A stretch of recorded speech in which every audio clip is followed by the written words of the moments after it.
फतामन और जलाली नाम में आप सभी की खिदमत में सलाम पेश करता हूँ। सब खुश हैं? जरा एक बार यीशु के लिए ताली बजाएं। Praise the Lord, hallelujah. मैं अभी जनाब पास्टर हिस्कियल साहब का इंतहाई शुक्रगुजार हूँ जिन्होंने आज शाम कलाम की अजीम खिदमत के लिए इस जगह दावत दी, और तमाम खुदा के खुदाम का और आप सभी का शुक्रिया अदा करता हूँ जो खुदा के मोतबर कलाम को सुनने के लिए इस जगह मौजूद हैं। ये आपके लिए भी एक बहुत बड़ा ऑनर है कि खुदा ने मुझे और आपको करीब आने दिया और हमसे बात करने वाला है। सो हम सारा जलाल इज्जत उसी के कादिर नाम को देते हैं। आए मेरे साथ खुदा के प्यारे ला तब्दील और ला खता कलाम में से देखिएगा, पौलुस रसूल का लिखा हुआ खत इफिसस की कलीसिया के नाम, उसका 6वां बाब और 10वीं, 11वीं और 12वीं आयत को सुनेंगे। किताबे मुकद्दस में यूं मरकूम है, गर्ज खुदावन में और उसकी कुदरत के जोर में मजबूत बनो, खुदा के सब हथियार बांध लो ताकि तुम इब्लीस के मंसूबों के मुकाबला में कायम रह सको। क्योंकि हमें खून और गोश्त से कुश्ती नहीं करना है, बल्कि हुकूमत वालों और इख्तियार वालों और इस दुनिया की तारीकी के हाकिमों और शरारत की उन रूहानी फौजों से है जो आसमानी मुकामों में है। खुदावंद के जिंदगी बख्श कलाम के पढ़े और सुने जाने पर जिंदा खुदा की बरकत हो। आमीन। तशरीफ रखिए।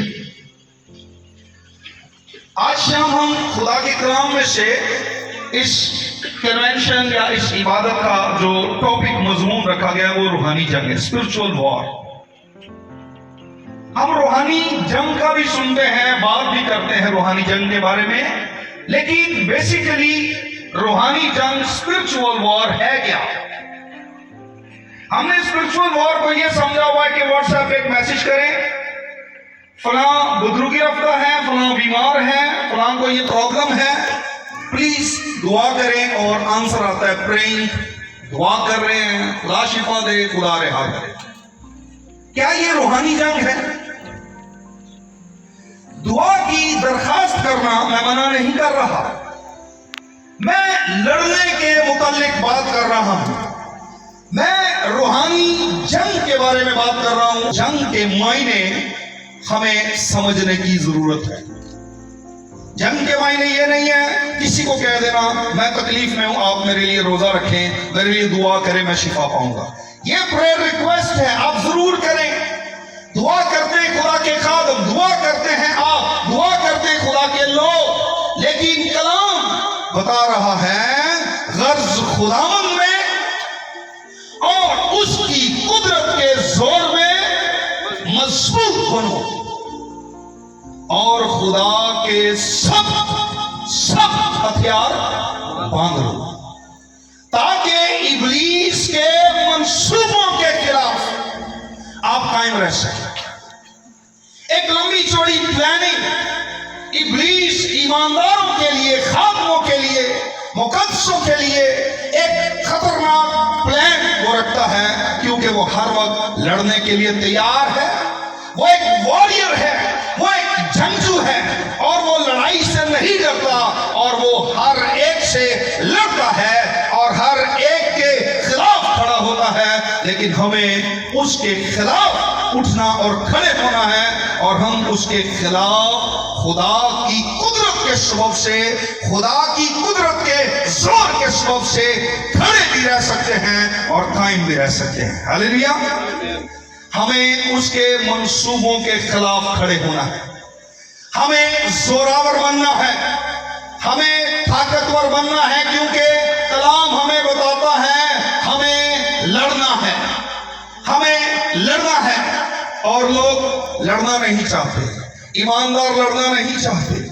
आप दूसरा ग्रंथियों उसका 10वां बाब अगर आप पढ़ें तो वहां लिखा है हम जिस्म में जिंदगी को गुजारते हैं लेकिन जिस्मानी तौर पर लड़ते नहीं हैं। हम इस जिस्म में जरूर हैं, हम लिमिटेड हैं, हम इस बॉडी के अंदर हैं, लेकिन हमारी जिस दुश्मन के साथ लड़ाई है वो किसी बॉडी के अंदर महदूद नहीं है, लिमिटेड नहीं है, वो इनविजिबल अनदेखा दुश्मन है। ऐसा एनिमी है, ऐसा दुश्मन है जो हर एंगल से हमला करने, वार करने की ताकत रखता है, आपको नजर भी नहीं आता। देखे हुए दुश्मन से तो हम लड़ सकते हैं कि उसके हाथ में क्या है, वो कितनी स्पीड से आ रहा है, वो मुझसे कितना दूर है, उसके पास क्या है, वो मारने के लिए हाथ उठा रहा है या नीचे है। लेकिन उस दुश्मन से लड़ना बहुत मुश्किल है जो आपको नजर नहीं आ रहा। आप नहीं जानते वो आपके बारे में क्या मंसूबा रखता है, आप नहीं जानते आपके खिलाफ कौन सा हथियार इस्तेमाल करने वाला है, आप नहीं जानते वो किस एंगल से हमला करेगा। लेकिन ऐसे दुश्मन से निपटने के लिए, ऐसे दुश्मन से लड़ने के लिए जो हथियार हमें दिए गए हैं वो बहुत ही पावरफुल है।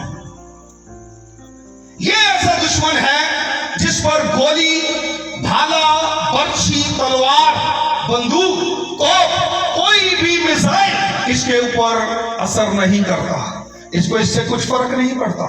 लेकिन इसको जिस चीज से फर्क पड़ता है वो है दुआ। जब आप डैनियल की तरह दुआ करते हैं तो आसमान की जो खुदा की फौजें हैं, जो पाक फरिश्ते हैं, वो मुतहरिक होते, खुदा उनको भेजता है। जैसे दानियल की मदद के लिए भेजा और मिकाईल आया और उसने लूसीफर के साथ लड़ाई की। आपकी दुआएं खुदा के जो प्लान वो आपके लिए रखता है और वो क्रूरतें जो खुदा के पास जो सोर्सेज हैं आपके लिए, जिसका जिक्र यीशु ने भी किया बागे गतसेमनी के अंदर, जब एक शागिर्द ने तलवार निकाली और एक प्यादे का कान उड़ा दिया तो यीशु ने कहा अगर मैं अभी बाप से कहूं तो 12 तुमन फरिश्तों की फौज वो भेज सकता है। हमें स्पिरिचुअल वॉर को समझना है।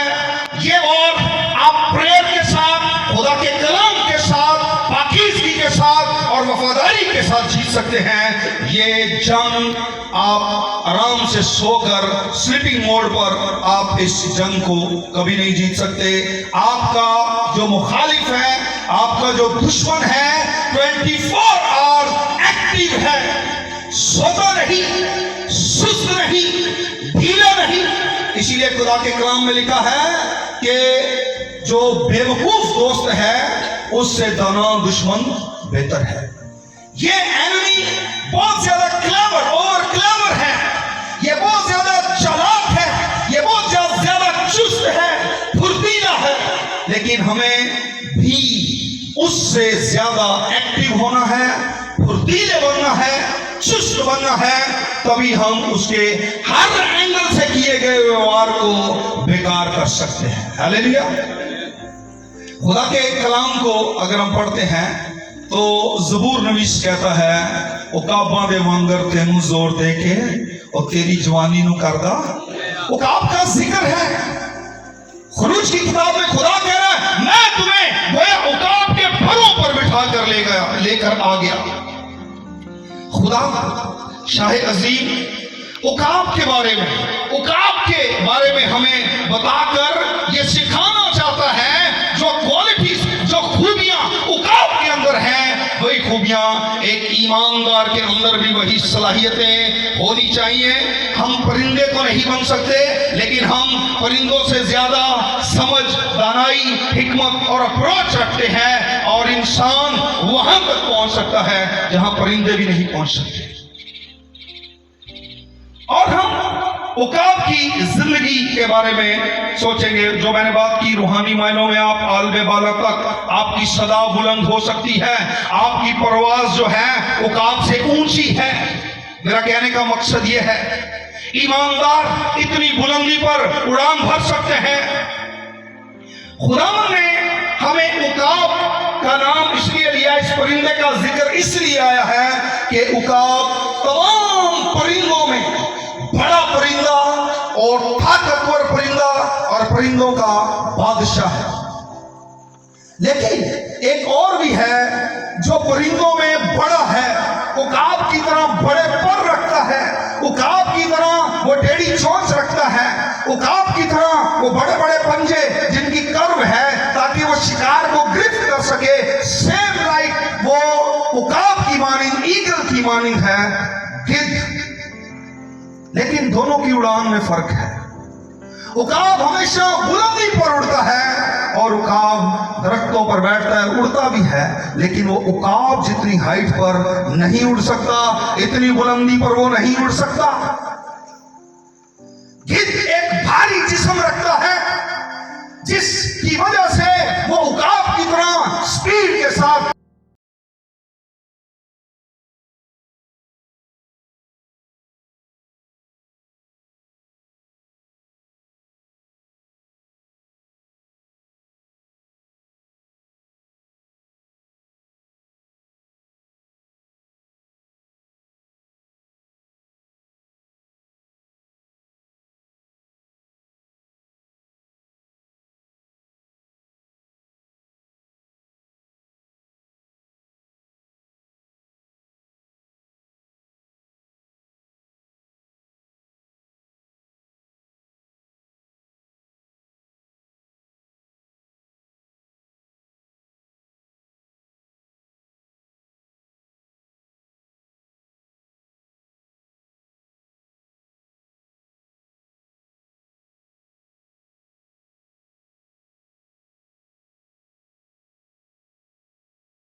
के साथ उड़ नहीं सकता, उसकी उड़ान उकाब जैसी नहीं है। आहिस्ता आहिस्ता वो उड़ता है, इतना स्पीड में वो नहीं उड़ सकता। लेकिन अगर आप उकाब को देखें तो वो आसमान से ऊंचाई से बढ़ रफ्तारी की तरह अपने शिकार पर झपटता है, और वो उसकी आंख इस कदर बिनाई नजर तेज है कि वो 2 मील दूर से भी अपने शिकार को आसानी से साफ साफ देख लेता है। उकाब की जो नजर है वो इंसानी नजर से 4-5 दर्जे बेहतर है। उकाब तेजी के साथ उड़ता है, तेजी के साथ आता है और बहुत बुलंदी पर उड़ता है। और हमें उकाब की जिंदगी से इस रूहानी जंग के बारे में सीखना है कि हमारे अंदर ये क्वालिटीज होनी चाहिए। हमें सुस्त मसीही नहीं बनना, ढीले मसीही नहीं बनना, सुस्त ईमानदार नहीं बनना कि जिनकी आवाज एक कमरे से दूसरे कमरे तक भी ना पहुंच सके। हमें ऐसे ईमानदार बनना है कि हम जमीन पर दुआ करें और हमारी आल में बाला पर सुनी जाए। हालेलुया। ऐसी पावरफुल प्रेयर, ऐसी पावरफुल आप होकर जंग लड़े। ढीले ढीले सिपाही नहीं चाहिए। ढीला सिपाही मार खाता है, ढीले सिपाही के सर में जल्दी गोली लग जाएगी, वो ढेर हो जाएगा। एक्टिव जो है उसकी चारों तरफ नजर होगी, हर एंगल से वो अपने दुश्मन के लिए खड़ा होगा और वो फतह पाएगा। हालेलुया। हमें देखना है गिद्ध ये मुर्दार खाता है, उकाब हमेशा ताजा शिकार खाता है, और गिद्ध जो है मुर्दार पर आकर बैठता है। भारी जिस्म होने की वजह से ये उड़ नहीं सकता, इसलिए ये मुर्दा चीजों के ऊपर आता और उनको खाता है। उकाब हमेशा अकेला फिजाओं में उड़ता है, लेकिन गिद्ध एक ग्रुप के साथ जो है वो चलता है, एक ग्रुप में वो उड़ता है। और जब वो ग्रुप के साथ बैठा होता है तो ये सारे गिद्ध फासले पर होते हैं, इनके दरमियान फासले होते हैं। आज भी जिस्मानी जो रफाकतें हैं, आज भी जो जिस्मानी टोले हैं, आज भी जो जिस्मानी ग्रुप्स हैं, बेशक वो इकट्ठे चलते हों लेकिन एक दूसरे से फासले पर हैं। मोहब्बत में, ईमान में, यगानत में, सुदा में, हर चीज से दूर है वो। और यही इब्लीस के वो हथियार हैं जिनको वो इस्तेमाल करके लोगों को चित करता है, हरा देता है और उन पर वो राज करता है। उकाब हमेशा अकेला उड़ता है, फिजाओं में उड़ता है, और वो अपने शिकार को करना खुद जानता है। और उकाब एक अच्छी उड़ान भरता है, और उकाब जो है वो बुलंदियों पर, क्योंकि वो जानता है कि मुझे बुलंदी पर रहना है। चट्टान पर घोंसला बनाता है, चट्टान पर रहता है। और गिद्ध अपने ग्रुप्स के साथ दरख्तों पर जगह जगह फासले फासले पर बैठे होते हैं और इंतजार कर रहे होते हैं। उनकी आंखें ढूंढ रही होती हैं किसी मुर्दार को कि कोई कहां पर मरा है, जाकर खाएं। लेकिन उकाब ऊपर से अपने जिंदा शिकार को देखता है और वहीं से वो उड़ान भरता है और अपने शिकार को आकर वो दबोचता है और जिंदा चीजें खाता है। उकाब की खुराक और है और गिद्ध की खुराक और है। और जो गिद्ध की तरह जिस्मानी जिंदगी गुजार रहे हैं वो रूहानी जंग कभी नहीं जीत सकते। अगर वो शराब पीते हैं, गालियां बकते हैं और तमाम वो चीजें जिनको खाने से खुदा के गुनाहगार होते हैं और जिसको खाने और पीने से हम खुदा का जलाल जाहिर नहीं करते, वो तमाम गिद्ध की मानी जिंदगियां गुजार रहे हैं। और ऐसे लोग कभी भी रूहानी जंग में फतह नहीं पा सकते। रूहानी जंग रूहानी लोग लड़ सकते हैं, रूहानी जंग आप जिस्मानी होकर नहीं लड़ सकते। रूहानी जंग लड़ने के लिए आपको रूहानी बनना पड़ेगा और रूहानी होने के लिए आपको खुदा की कुर्बत में जाना पड़ेगा, खुदा के साथ रिफाकत रखनी पड़ेगी। आपको खुदा के साथ कई घंटे, यकीन जाने ये सच बात है, कई घंटे आपको खुदा के साथ दुआ में बातचीत करते हुए गुजारने होंगे। तभी आप उस तौर पर ईमान में मजबूत होंगे और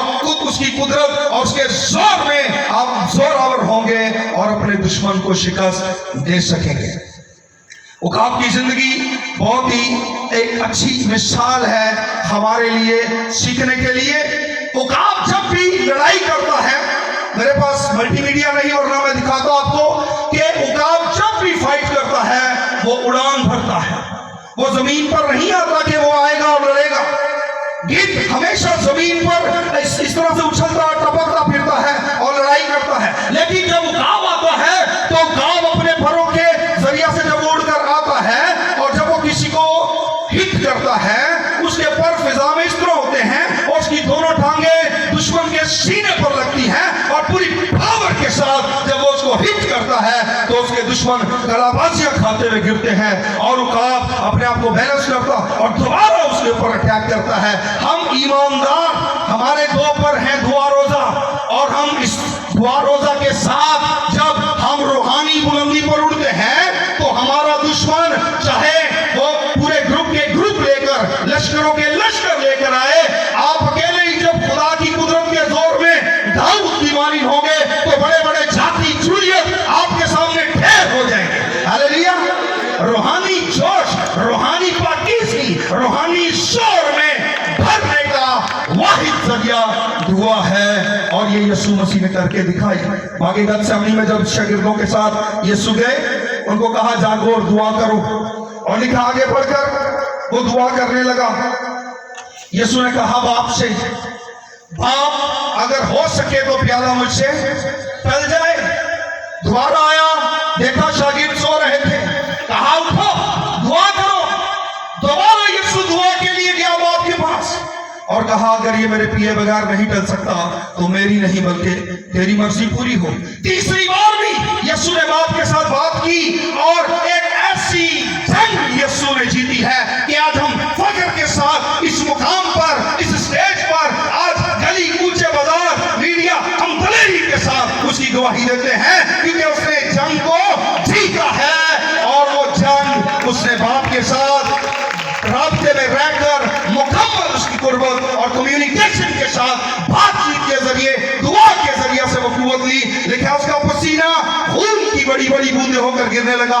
अगर आप डॉक्टरी असूल के तहत देखें इस बात को तो मेडिकल इस बात को प्रूफ करती है कि जब बंदे का पसीना और खून एक हो जाता है तो उसकी डेथ हो जाती है।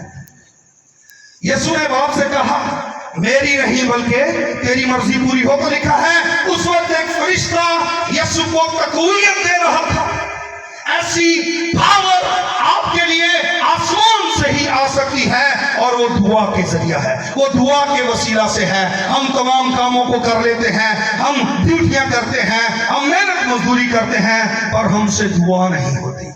हम कहते हैं पास्टर साहब हम बहुत थके हुए हैं, हम थक गए हैं। यकीन करें सारा दिन मजदूरी की हो तो रात को दुआ नहीं होती। योएल 30 बाब लिखा है कि हल के हालों को पीट कर तलवार बनाओ और हंसुआ यानी धातरी को पीट कर भाला बनाओ। कमजोर भी कहे कि मैं जोरावर हूं। कमजोर भी क्या कहे? ये ना कहे मैं तो पादरी साहब कमजोर हूं, सारा दिन मेहनत की है दुआ नहीं होती। अरे आप कमजोर नहीं हैं, यू आर पावरफुल पीपल। आप खुदा के जोरावर लोग हैं, आप शाहशाह लोग हैं। अगर आप खुदा की कुदरत के जोर में बढ़ेंगे, अगर आप खुदा की कुदरत और कुव्वत को हासिल करते रहेंगे तो यकीन जाने आप इब्लीस पर फतह पाएंगे। जब हम इस जगह पहुंचे तो इस जगह पर अंधेरा था। पता चला कि ट्रांसफार्मर उड़ गया है जिसकी वजह से लाइट इस एरिया में नहीं है। और जब जनरेटर का अरेंज किया तो जनरेटर ने इस लाइट को, इलेक्ट्रिसिटी को जनरेट किया, उसने पावर दी और बल्ब जलने लगे। आप मेरी बात को समझ रहे हैं? जब तक आप उस पावर के साथ, उस मंबा के साथ जहां से ताकत और कुव्वत निकलती है, जो कुव्वत और कुदरत का सरचश्मा है, जब तक आप कनेक्ट नहीं होंगे तब तक आपके अंदर स्पिरिचुअल पावर नहीं होगी। उस वक्त तक आप इब्लीस का कुछ नहीं बिगाड़ सकते। हाँ, अलबत्ता वो आपका बहुत कुछ बिगाड़ सकता है। हमें रूहानी जंग लड़नी है। हमें एक खत्म बैटरी की तरह, हमें उस सेल की तरह जो बिल्कुल खत्म हो चुका है, जिसकी पावर नहीं है। सेल तो है पर पावर नहीं है। हमें उस बेकार सेल की मानी नहीं बनना। हमें उस सेल की मॉनिंग बनना है जिसको अगर आप बैटरी में डालें तो टॉर्च लाइट ऑन हो जाए, वो वर्क करे। हमें ऐसा बल्ब, ऐसी बैटरी, ऐसा सेल बनना है और उसके लिए हमें उसके साथ कनेक्ट होना, चार्ज होना बहुत जरूरी है। हम दुआ करते नहीं, हम कहते हैं हम थके हुए। यीशु ने भी कहा जिस्म कमजोर है, मोर सेंस में है।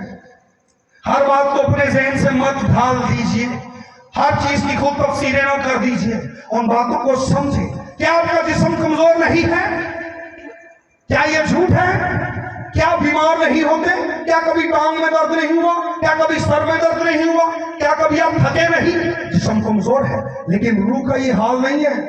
हमारी रूह पावरफुल है। हमें जिस्म में नहीं लड़ना।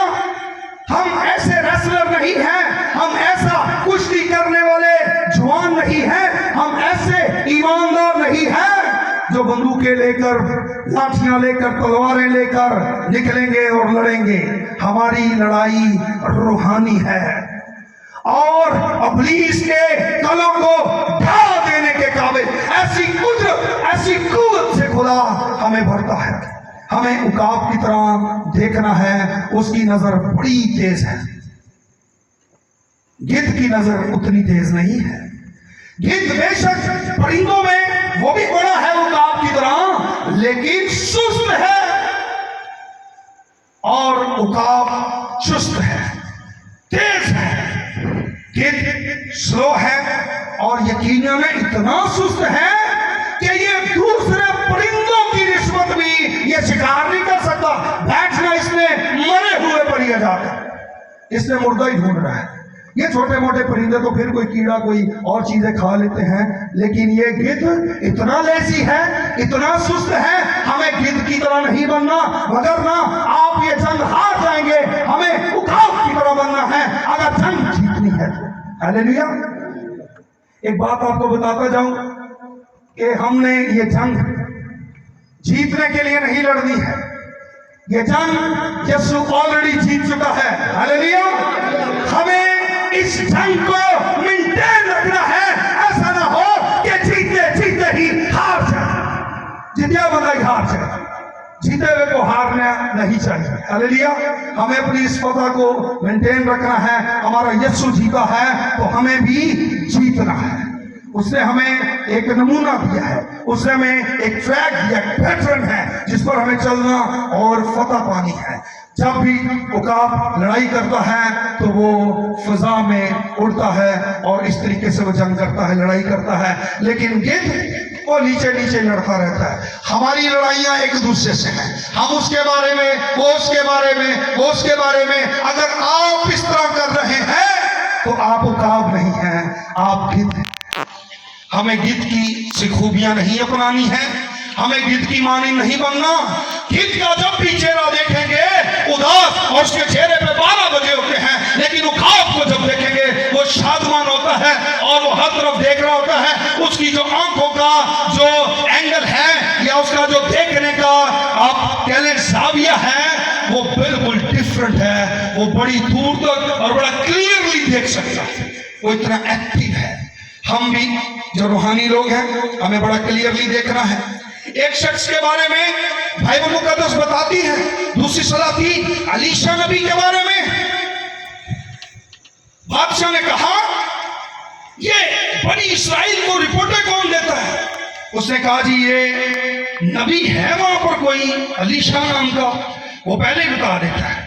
ओके, फौजें रवाना की जाए, घोड़े, रथ, तमाम आर्मी, एक नबी, एक खुदा के मंसूर को पकड़ने के लिए पूरी आर्मी रवाना कर दी है। और उस आर्मी ने जाकर जिस जगह पर अलीशा था चारों तरफ से घेर लिया। सुबह उठा मर्दे खुदा अलीशा का खादम जियाजी, जैसे ही दरवाजा खोला बंद कर दिया, ओह मर्दे खुदा काम बड़ा खराब हो गया। अरे क्या हुआ है? आपको नहीं पता? हमें तो फौजों ने चारों तरफ से घेर लिया है, अब हमारी खैर नहीं है, अब नहीं बच सकते। अलीशा ने कहा फिक्रमंद ना हो, जो हमारे साथ हैं वो इनसे ज्यादा है। गया फिर खिड़की खोल के, अरे कहाँ है? अरे मर्दे खुदा, मुझे तो कोई नजर नहीं आ रहा, आप किसकी बात कर रहे हैं? अरे ये रूहानी जंग है, ये रूहानी आलम में देखी जाती है, ये रूहानी आलम में परखी जाती है, ये रूहानी आलम में लड़ी और जीती जाती है। आप कहाँ उसको जिस्म में फतह ढूंढ रहे हैं और आप कहाँ इसको बदनी तौर पर फतह करने के लिए आ रहे हैं? अरे आपका दुश्मन भी आपकी तरह बदन नहीं रखता है, वो रूहानी है और आसमानी मकामों में है, और आपको उसके साथ रूहानी जोर में लड़ना है, तभी आप उसको शिकस्त दे सकते हैं। मुझे नहीं नजर आ रहे। अली शाह ने कहा, खुदा इसकी आंखें खोल दे। और जो ही उसकी आंखें खुली, उसने देखा जो हमारे साथ है वो तो बहुत ज्यादा है। अरे आप सीरत देखे, आप सीरत, वो आर्मी नहीं जिसने उनको घेरा डाला हुआ था, और उनके पीछे भी एक ऐसी बदली और जिस्मानी आर्मी नहीं, रूहानी आर्मी जिसने उन सबको अपनी गिरफ्त में लिया हुआ था। और मर्दे खुदा ने कहा, इनको अंधा कर दे। और वो आर्मी अंधी फिर रही है उधर। स्पिरिचुअल वॉर, आपके पास अथॉरिटी है, यू हैव अथॉरिटी। अरे आप जमीन पर बांधे तो आसमान पर बन जाएगा। मत्ती 18 बाब 18वीं आयत में यीशु ने कहा, जो कुछ जमीन पर बांधोगे कहां बंधेगा? कहां पर बांधते हैं आप? हमने एक ही बात सीखी है, खुदा मुझे 0 मीटर मोटरसाइकिल दे रहे, जमीन पर मांग रहा, अरे मुझे आसमान पर मिल गई।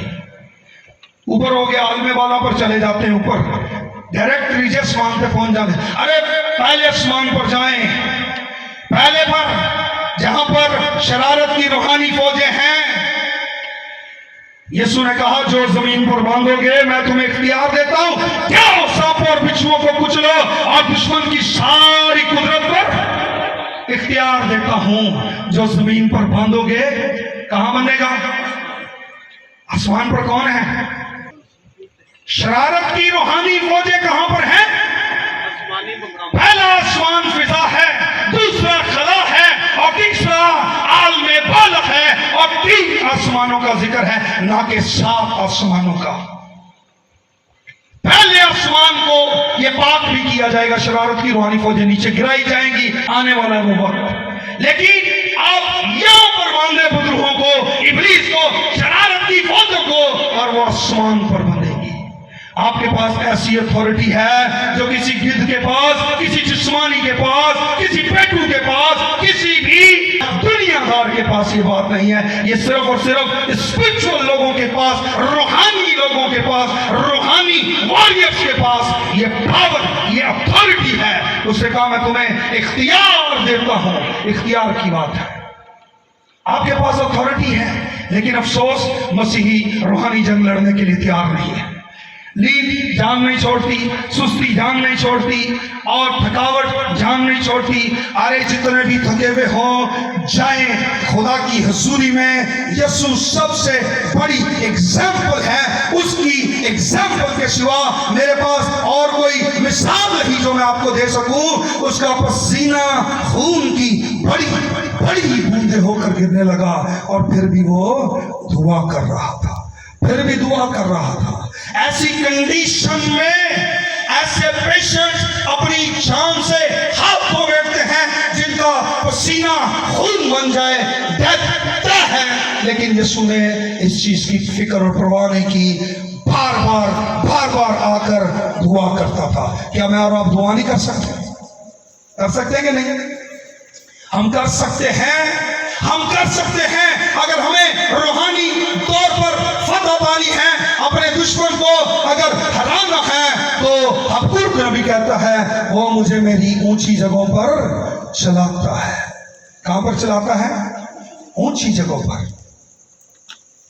हमें ऊंची जगह पर उड़ना है, हमें टहनियों पर नहीं बैठना है, हमें दूसरे परिंदों के साथ जाकर गपशप नहीं लगानी है। गिद्ध दूसरों के साथ गपशप में होता है, फासले पे होता है, पूछ रहे अंदर मैं तो लब लुब के आ गया, कितने को मर्दार नहीं नजर आया, कहेगा हाँ नजर चल फिर रात की चली। उड़ के वो जाते हैं और बैठ के आपस में चोंचे मार मार के नोच नोच के मुर्दों को खाते हैं।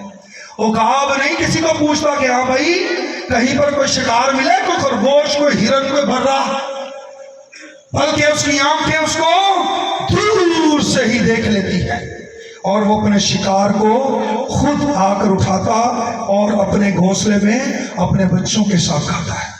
अकेला भी खाता है, बच्चों के साथ अपने घोंसले में भी खाता है। गिद्ध सारा मोहल्ला इकट्ठा कर लेता है, आजो आजो आजो, और बैठ के वो खाते हैं और गपशप भी करते हैं। हमें उकाब की मानी बनना है, हमें गिद्ध नहीं बनना।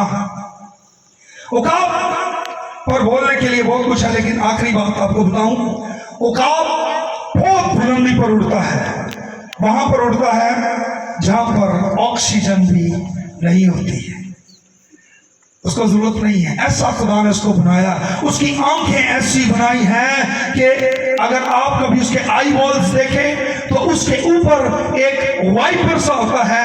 आंधी आए, तूफान आए, बारिश आए, पानी आए, फिर आंधियां उसकी आंखों से टकराएं, वो वाइपर की तरह उसकी आई बॉल्स को साफ करते हैं और उसकी विजन बड़ी क्लियर होती है। हमारी भी विजन देखना बिल्कुल क्लियर होना चाहिए। आज इधर भी यही बात हो रही थी, मर्द खुदा के खादम पास्टर हिजकिय्याह की विजन की बात हो रही थी। विदाउट विजन आप हार जाएंगे, बगैर रोया के, बगैर विजन के, बगैर देखने के आप हार जाएंगे, शिकस्त खाएंगे। बेशक उकाब बहुत जोरावर, जोरदार, ताकतवर परिंदा है, लेकिन एक छोटा सा परिंदा है जो उसको बड़ा तंग करता है, कौवा, क्लेवर। ये आकर उकाब उड़ रहा होता है और ये उकाब के पैरों के ऊपर आकर उसको चोंचे मारना शुरू कर देता है, उसको दिक करता है, तंग करता है। जब आप रूहानी बुलंदी पर उड़ेंगे उस वक्त बड़े कौवे आएंगे, वो आपसे ऊपर आके आपको चोंचे मारेंगे, आपकी खिदमत में रुकावट डालने की कोशिश करेंगे, वो आपसे ना खुश होंगे, वो अपोजिशन पे खड़े होंगे, वो आपके अगेंस्ट बातें करेंगे, वो आपके अगेंस्ट काम करेंगे। लेकिन आपको क्या करना है? अगर आप उकाब हैं, क्या करना है? जब उकाब उड़ता है और कौवा उसके ऊपर आके, मिसाल के तौर पर ये कौवा है और ये उकाब उड़ रहा है, और कौवा आकर कभी सर पे, कभी गर्दन पे, कभी पैरों पे चोंच मार रहा है, कभी अपने पंजों से तंग करता है, पंजे खबो देता है, तो उकाब क्या करेगा? क्या उकाब इस तरह से जो है वो फिजा में कभी ऐसे पलसेटियां खाएगा, कभी ऐसे करेगा? नो। उकाब क्या करता है? जब वो उकाब को तंग करता है, उकाब कहता है इट्स ओके। उकाब पहले इस तरह से फ्लाई करता है जब वो अपनी मौज में उड़ता है, जैसे पास्टर साहब ने कहा, हम रूहानी लुत्फ, वो बड़ा लुत्फ अंदोज हो रहा था जब वो उड़ रहा होता है ना, फ्लाई करता है, बड़ा वो अच्छे तरीका से फ्लाई करता है। अब देखता है कौवा उसको हर्ट कर रहा है, कौवा तंग कर रहा है, और कौवा पता नहीं क्या चाहता है, लेकिन उकाब क्या चाहता है? सुने, जब कोई आपके अगेंस्ट हो, जब कोई आपको अपनी चोंच मारे, जब कोई आपकी रूहानी तरक्की और आपकी खुशहाली में रुकावट बनने की कोशिश करे, आपके अगेंस्ट खड़ा हो, आप उकाब की तरह अपने पैरों को फैलाएं। जब उकाब अपने पैरों को फैलाता है, फिर वो ऊंचा ऊंचा ऊंचा जाता है।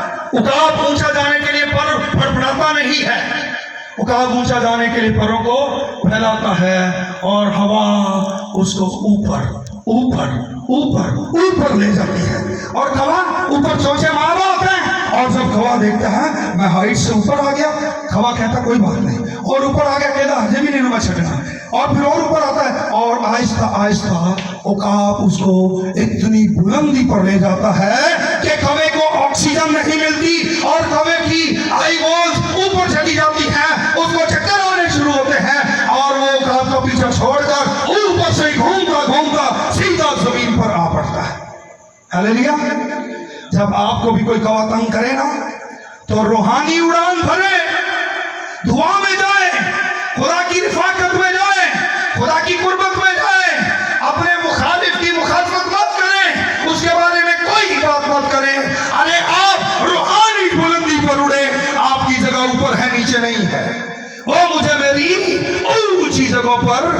चलाता है।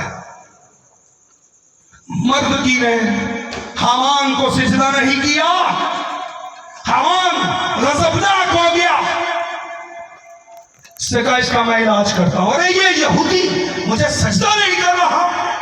50 हाथ ऊंची सलीब बनाई, किसके लिए? मर्दकी के लिए। अरे मर्दकी तो अपने खुदा को जानता है। अरे मर्दे धुआं हैं ये लोग, मर्दे खुदा हैं। अगर आप मर्दे खुदा मर्दे धुआं हैं, आपको हमान से डरने की जरूरत नहीं है, ऑपोजिशन से डरने की जरूरत नहीं है, तुम दिए वादे मुखालिफ से ना घबराए उकाब, ये तो चलती है तुझे ऊंचा उड़ाने को। अरे जितनी ज्यादा मुखालफत होगी उतने ही ज्यादा आप कामयाब होंगे, जितनी ज्यादा ऑपोजिशन होगी उतने ज्यादा सक्सेसफुल होंगे।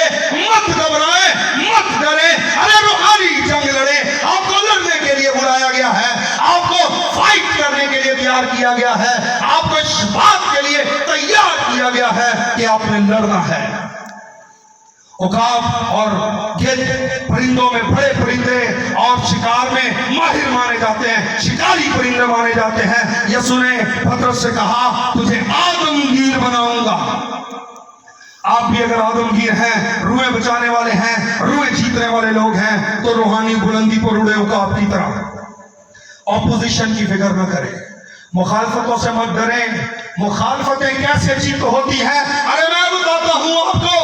आप अपना काम करें, मर्दगी और आस्तर ने टीम वर्क किया, दोनों ने मिलकर अपनी कौम के लिए लड़ा। उसने रोजा रखा 3 दिन का, तब वो बादशाह के हुजूर में गई और खुदा उनकी तरफ था। कम्युनिकेशन, दुआ, रोजा, ये ईमानदारों के पर है। अगर आप फतह पाना चाहते हैं, अगर रूहानी बुलंदी पर उड़ना चाहते हैं, लिखा है एक रात बादशाह को नींद नहीं आई। बादशाह ने कहा किताबें खोल दो। किताबों में मिला कि बादशाह पर कुछ लोगों ने हमला करना था, जानलेवा, वो बादशाह को मार देना चाहते थे, लेकिन मर्दकी ने जासूसी की और मुखबरी करके बता दिया कि वो 2 शख्स कौन हैं, और वो अरेस्ट कर लिए गए। बादशाह ने कहा उस मर्दकी के साथ क्या किया? कुछ भी नहीं जी। क्या करना था उसके साथ? कुछ भी नहीं किया। ओके, हामान जो 50 हाथ ऊंची सलीब बनाए बैठा है, फैमिली के साथ प्लानिंग कर चुका है मर्दकी को सलीब पर चढ़ाने की। अरे ऑपोजिशन सामने खड़ी है, डोंट बी वरी, परेशान ना हो, खुदा आपके साथ है। आप उकाब हैं, रूहानी बुलंदी पर उड़े, यहोवा तेरी जंग लड़ेगा। अरे देखो बाहर कौन है? उसने कहा यहां तो हमान ही फिर रहा है, बुलाइए उसको। हमान को बुलाया और कहा हमान मुझे एक सवाल का जवाब दे। अरे जिसकी ताज़ीम बादशाह करना चाहे उसके साथ क्या किया जाए? हमान बहुत ही विकेट मैन, चालाक, नापाक, मशवरा दे रहा है कि शायद वो मैं हूं, मुझसे ज्यादा मोतबर शख्स कौन है कि बादशाह जिसकी ताज़ीम करना चाहे। अब बादशाह उस शख्स को बादशाह का लिबास पहनाया जाए, ओके, उसको उस घोड़े पर सवार किया जाए जिस घोड़े पर बादशाह सवार होता है, ओके, उसको पूरे शहर में घुमाया जाए, ताज़ीम की जाए, मनादी की जाए, चर्चा किया जाए, खूब इज्जत दी जाए। बादशाह ने कहा जा मर्दकी के साथ ऐसा ही कर जैसा तूने कहा है। अरे ऑपोजिशन से मत डरे। बादशाह को रात नींद नहीं आई। खुदा मर्दकी को इज्जत देना चाह रहा है, खुदा मर्दकी की इज्जत बढ़ा रहा है, खुदा उसको फतह दिला रहा है। अरे वो सलीब जो मर्दकी के लिए बनाई गई, हामान को उस पर लटकाया गया, और वो घोड़ा जिस पर हामान बैठना चाहता था मर्दकी को बिठाया गया। You are warrior. अरे आप रूहानी जंगजू हैं, आप रूहानी सूरमा हैं। अरे आप उकाब की वाणी ऊंचा उड़े, आपको किसी परिंदे, किसी गिद्ध, किसी से क्या लेना? आप अपनी जगह पर उड़े, आप अपनी जगह को पहचाने, आप कम्युनिकेशन, आप दुआ रास्ते में रहे खुदा के साथ, वो आपका जोर है, आपको फतह से बढ़कर गलबा देगा। हालेलुया। हमारे हथियार जिस्मानी नहीं बल्कि रूहानी है और हमें खुदा की कुदरत के जोर में बढ़ना है। हालेलुया। आए सरों को झुकाएंगे और खुदावंद जिंदा खुदा की हम शुक्रगुजारी करेंगे।